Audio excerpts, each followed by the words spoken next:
Haha, people, what's going on? BPhife back at you. If you haven't seen my last couple videos, we'll take a look at those because we're about to talk about the Daniel Bryan return, or the return of Daniel Bryan, however you want to do it.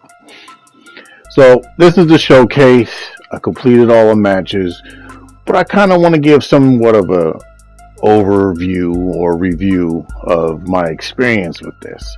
Let me first start off by saying that before I actually played this game, I was kind of a button masher. I'm not afraid to admit it. I always loved WWE games, but I never really was able to play them the way you would want to play them. Do the moves when you want to do the moves. Set up the way you want to set up. Because this game, WWE, if you haven't played it before, it's a bit, dare I say it, a little cheaty. Meaning that your window of execution you have to almost know what it is that you want to do, which is possibly more of a simulation in the skill aspect, which I don't have a problem with. So therefore it made me get better. So it does work. It's cheaty, but in the right way. Now, why do I say it's cheaty? I say it's cheaty because when you do know what it is that you're trying to do, they sometimes make you unresponsive at times, like putting up a table when you know a guy's down. You just knock the guy out, but then when you go get the table to put it up, he all of a sudden gets up and he knocks you down. You know what I'm saying? Like, you try to slam a guy through the table, then the table kind of moves. It's just these little weirdness that's going on. But we're not going to talk a lot about that. We're going to talk about the return of Daniel Bryan and my experience with this showcase, okay? But that was part of my experience. But I just wanted to kind of set that up for you. Now, like I said before, I didn't really know how to play this game, but the showcase actually gives you some type of structure, some type of direction on what you should do, and it makes it immersive because now the moves that you do, you feel like you've accomplished something, and you progress the story, and you are reliving what Daniel Bryan was going through. Now, I will say this: I never was a Daniel Bryan fan, but now that I've completed this, I actually like Daniel Bryan. I like his story. I didn't realize his story, but this actually introduced me to his story. Now, you go through a series of matches here. They have the little objective up in the top left corner. See where it says WrestleMania? Usually it says up there. This is the Daniel Bryan versus Daniel Bryan match, which I thought was completely worthless. As you can see, I'm dominating this guy. This is it's not really a spoiler because this never happened, but this is at the very last match. So it's like after you've done everything that you're supposed to do, it's like they want to give you one more match, and it's called the quote-unquote dream match. You've already seen it in the picture, and I think it's worthless because it's like, come on. I mean, by this time, as you can see, like I said, I'm dominating this guy. So it was just like a waste of my time. I just wanted to see the endings. I wanted to get some credits, you know what I'm saying? Speaking of credits, the whole time I was doing this, I didn't see any VC. I'm like, come on, can I get some VC? I just went through, all these matches. I can't get no VC. Now, yeah, granted, I was unlocking some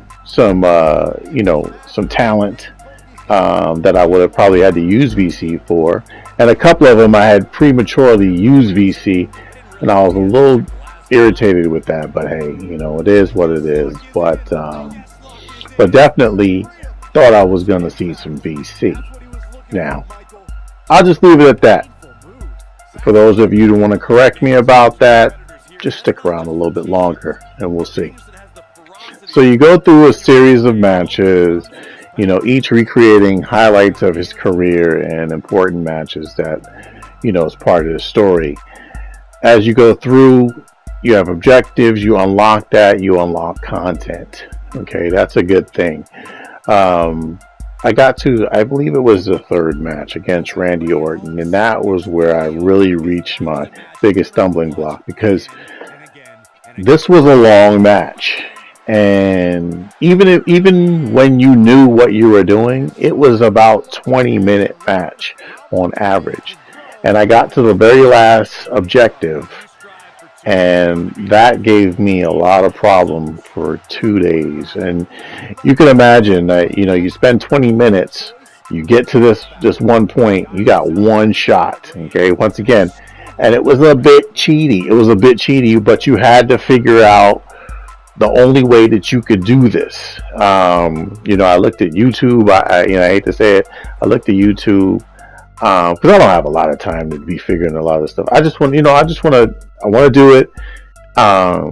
But you know, I looked at YouTube, but a lot of people online don't really show you how to do this OMG moment that Daniel Bryan had to do.